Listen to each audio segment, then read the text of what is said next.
जय हिंद दोस्तों। इस क्लास में हम हिस्ट्री का घटना चक्र करने वाले हैं। तो पहले हम प्राचीन भारत का इतिहास करने वाले हैं। तो चलिए शुरू करते हैं। इसमें हम पाषाण काल के बारे में पढ़ेंगे। तो आइए इसका MCQ करते हैं। यदि वीडियो पसंद आए तो सब्सक्राइब जरूर कीजिएगा और लाइक भी कीजिएगा। रॉबर्ट ब्रूस फूट थे, एक क्या थे?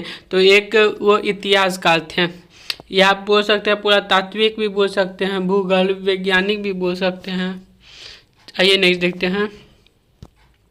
कोपेनहेगन संग्रहालय की सामग्री से पाषाण काल से और लौह युग का त्रियुगीन विभाजन किया था। तो आपका सही है, थॉमसन ने किया था इसका 3 विभाजन। चलिए आइए नेक्स्ट देखते हैं।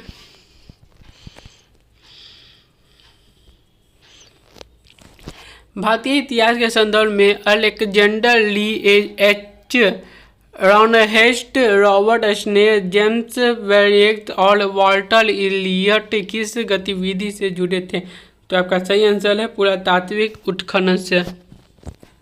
नेक्स्ट देखते हैं।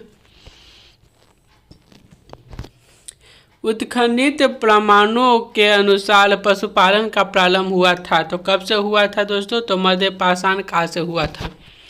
पाषाण काल का भी 3 भाग होता है दोस्तों, नवपाषाण, मध्य पाषाण और पूरा पाषाण। मध्य पाषाणिक प्रसंग में पशुपालन के प्रमाण जहाँ से मिले वह स्थान है। तो कहाँ से मिले? तो आडमगढ़ से मिला है, आडमगढ़ से। नेक्स्ट देखते हैं। निम्नलिखित में से किस स्थल से हड्डी के उपकरण प्राप्त हुए हैं? तो आपका सही आंसर है सराय नाहर राय से। आप ये बताएं कि नाचती हुई मूर्ति कहाँ से की नाचती हुई मूर्ति कौन से सभ्यता कहाँ से मिली है? कमेंट में जरूर बताइएगा। हड्डी से निर्मित आभूषण भारत में मध्य पाषाण काल के संदर्भ में प्राप्त हुए थे। कहाँ से हुए थे? तो सराय नाहर रॉय से ही प्राप्त हुए थे। नेक्स्ट देखते हैं।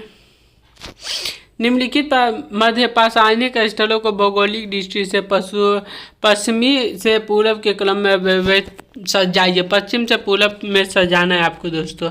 इसमें आप तो कैसे सजाइएगा? इसका आंसर पहले 4 होगा, फिर 2, फिर 1, फिर 3 होगा। नेक्स्ट देखते हैं। एक ही कब्र से 3 मानव कंकाल निकले हैं, वो कौन से स्थान से मिला है? तो दमदमाबाद। खादानों की कृषि सर्वप्रथम प्रारंभ हुई थी। तो कहाँ से हुई थी? तो नवपाषाण काल में ही हुई थी। भारत में मानव का सर्वप्रथम साक्ष्य कहाँ से मिलता है? तो आपका सही आंसर है नर्मदा घाटी से। प्रथम मानव जीवाश्म भारत की किस नदी घाटी से प्राप्त हुआ था? तो आपका सही आंसर है नर्मदा घाटी से। मानव द्वारा सर्वप्रथम प्रयुक्त अनाज था। तो कौन सा अनाज था? जौ था और चावल भी था। ये दोनों खोजा गया था, किंतु सबसे पहले जौ खोजा गया था दोस्तों। भारतीय उपमहाद्वीप में कृषि के प्राचीनतम साक्ष्य प्राप्त हुए थे। तो कहाँ से हुए थे? राहुल देव से हुआ था। नेक्स्ट देखते हैं। भारतीय उपमहाद्वीप में कृषि के प्राचीनतम साक्ष्य प्राप्त हुए हैं। तो कहाँ से हुए हैं? तो मेहरगढ़ से हुआ है। नेक्स्ट देखते हैं। भारतीय उपमहाद्वीप में कृषि के प्राचीनतम साक्ष्य कहाँ से प्राप्त हुए हैं? कृषि से कालीबंगा से मिले हैं दोस्तों। तो कालीबंगा नहीं है तो मेहरगढ़ मारिएगा। ऐसे कालीबंगा से कृषि का प्राप्त साक्ष्य मिला है दोस्तों। नवपाषाण युग में भारतीय उपमहाद्वीप के उत्तर पश्चिम क्षेत्र में निम्नलिखित में से किस स्थान पर कृषि के अभ्युदय के प्रारंभिक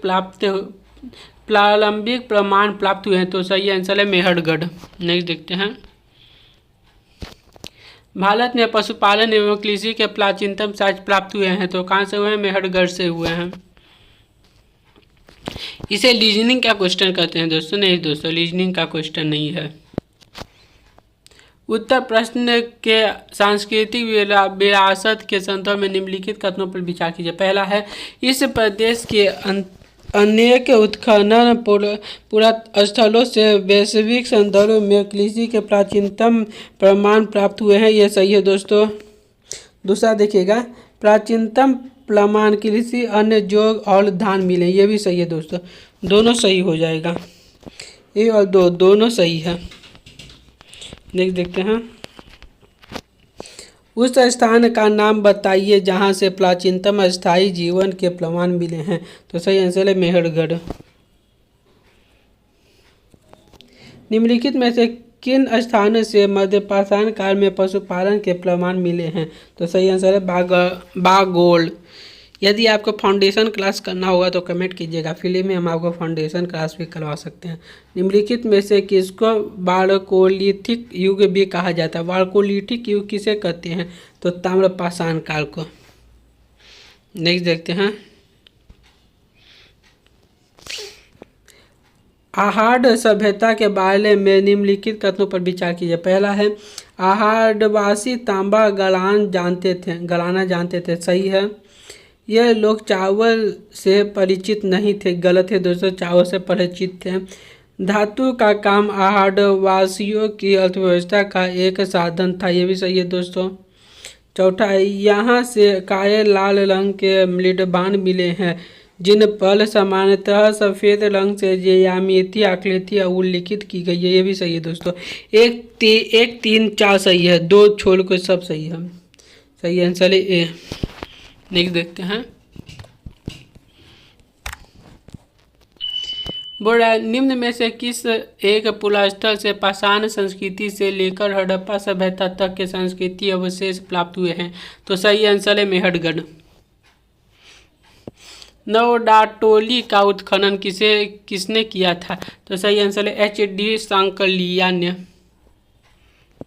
नवाटोली किस राज्य से अवस्थित है, मतलब कहाँ है नवाटोली। तो मध्य प्रदेश में है। बृहत पाषाण स्मारकों की पहचान की गई है। तो किसने की थी। तो मृतकों को दफनाने के स्थान के रूप में। राख का टीला निम्नलिखित किस नवपाषाणिक स्थल से संबंधित है। तो राख का टीला संगनकल्लू से संबंधित है। भीमबेटका किसके लिए प्रसिद्ध है। तो भीमबेटका चित्र गुफा के चित्र के लिए प्रसिद्ध है दोस्तों। निम्न में से कौन सा स्थल प्रागैतिहासिक चित्रकला के लिए प्रसिद्ध है। तो इस पहले बताएं दोस्तों भीमबेटका। भीमबेटका की गुफा कहाँ स्थित है। तो भीमबेटका की गुफा अब अवंडलगंज रायसेन में है। रायसेन या बोलिए इसको दोस्तों। भारत में किस सिरास्ते से सर्वाधिक चित्र प्राप्त हुए हैं। तो मतलब कहाँ से सर्वाधिक चित्र प्राप्त हुए हैं ये पूछ रहा है दोस्तों। तो आपका सही आंसर बी हो जाएगा, भीमबेटका से। पहली बार भीमबेटका में ही चित्र बनाया गया था, इसीलिए वहीं से ज़्यादा मिलेगा, भीमबेटका से ही। निम्नलिखित में से किस भारतीय पुरातत्ववेत्ता ने पहली बार भीमबेटका गुफा को देखा और उसके शिलाचित्रों के प्रागैतिहासिक महत्व को खोजा। तो सही आंसर है V.S. वाकनकर। भीमबेटका को किसने खोजा था। तो भीमबेटका को विष्णुघल वाकनकर ने खोजा था, डॉक्टर विष्णुघल। गेलिक मृदभांड पात्र का नामांकन हुआ था, तो उसका नाम क्या रखा गया था। तो अस्तिनापुर में। ताम्रासम काल में महाराष्ट्र के लोग मृतकों को घर के फर्श के नीचे किस तरह रखकर दफनाते थे। तो सही आंसर उत्तर से दक्षिण की ओर। सिर को उत्तर कर दिया जाता था और पैर को दक्षिण की ओर किया जाता था। निम्नलिखित में से किस स्थान से मानव कंकाल के साथ कुत्ते का कंकाल भी सावधान से प्राप्त हुआ, मतलब मानव के साथ साथ कुत्ते को भी दफनाया गया है। तो सही आंसर है बुलजहोम में। नेक्स्ट देखते हैं। निम्नलिखित में से किस स्थान पर मानव के साथ कुत्ते को ये बताइएगा दोस्तों, इसके पीछे हम बताएं आपको अभी। गत आवास के एहसास प्राप्त हुए हैं। तो सही आंसर है गुलजहोम। इसमें मिलान करना है दोस्तों, निम्न का सही मिलान कर लिए। पुलापाषाण की काल की कौन खोज की थी, मध्य पाषाण काल, ये सब कहाँ है ये बताना है आपको दोस्तों। इसमें आप एक खोजिए और एक सब बन जाएगा। देखिए दोस्तों, आइए एक खोजते हैं। देखिए पहला का चाल हो जाएगा पुलापाषाण काल। पूरा पाषाण काल सोन नदी घाटी पे स्थित था। तो आपका सही आंसर है डी। नेक्स्ट देखते हैं, ये भी मिलानी है दोस्तों, इसमें भी मिलान करना है। देखिए नेवासी कहाँ है, तो नेवासी महाराष्ट्र में है। 1 का 3 खोजिए, 1 का 3 बहुत सारा हो जाएगा। तो फिर दूसरा देखिए इसमपुर कर्नाटक में है। और 2 का 4 खोजिए, 2 का 4 ये हो गया। ये दोनों तो कट गया, दोनों नहीं होगा। अब ये दोनों में कंपटीशन है। अब देखिएगा आगे डिडवाना में राजस्थान के अंदर है दोस्तों। अब तीसरा का 1 खोजिए, तीसरा का 1 सी हो गया दोस्तों। चलिए नेक्स्ट देखते हैं, ये भी मिलान है। इसका सही आंसर हो जाएगा डी दोस्तों। 2 नेक्स्ट देखते हैं, ये है रीजनिंग का क्वेश्चन दोस्तों। इसमें आपको बताना है कि कौन एक सही है कौन एक गलत है। यदि दोनों सही है तो बोलिए दोनों सही है, और ये सही व्याख्या कर रहा है। नीचे दिए 2 कथन दिए गए हैं, एक को अभिकथन तथा दूसरे को कारण कहा जाता है। पहला ये विंध्य क्षेत्र के पाषाण युगीन लोगों ने नूतन बूतन काल के अंत में गंगा घाटी में प्रव्रजन किया था। यह सही है दोस्तों। नेक्स्ट देखते हैं, जलवायु परिवर्तन के कारण इस काल में शुष्कता का चलन था। यह भी सही है दोस्तों। तो ए भी सही है, आर भी सही है, और आर ए की सही व्याख्या कर रहा है। नेक्स्ट देखते हैं, भारतीय पुरातत्व सर्वेक्षण निम्नलिखित विभागों मंत्रालयों में से किसका संलग्न कार्यालय है। तो सही आंसर है संस्कृति की। नेक्स्ट देखते हैं, भारतीय पुरातत्व का जनक किसे कहा जाता है। तो आपका सही आंसर है अलेक्जेंडर कनिंघम। राष्ट्रीय मानव संग्रहालय कहाँ स्थित है। तो सही आंसर है भोपाल। मानव सभ्यता के विकास की कहानी दर्शाने वाला देश का सबसे बड़ा संग्रहालय इंदिरा गांधी मानव संग्रहालय कहाँ स्थित है। तो यह सही आंसर भोपाल। तो आज के लिए इतना ही था दोस्तों। अब हम कल सिंधव सभ्यता एवं संस्कृति पढ़ेंगे, मतलब इंडस वैली सिविलाइजेशन की हम MCQ करेंगे। तो आज के लिए इतना ही दोस्तों, मिलेंगे नेक्स्ट क्लास में। जय हिंद।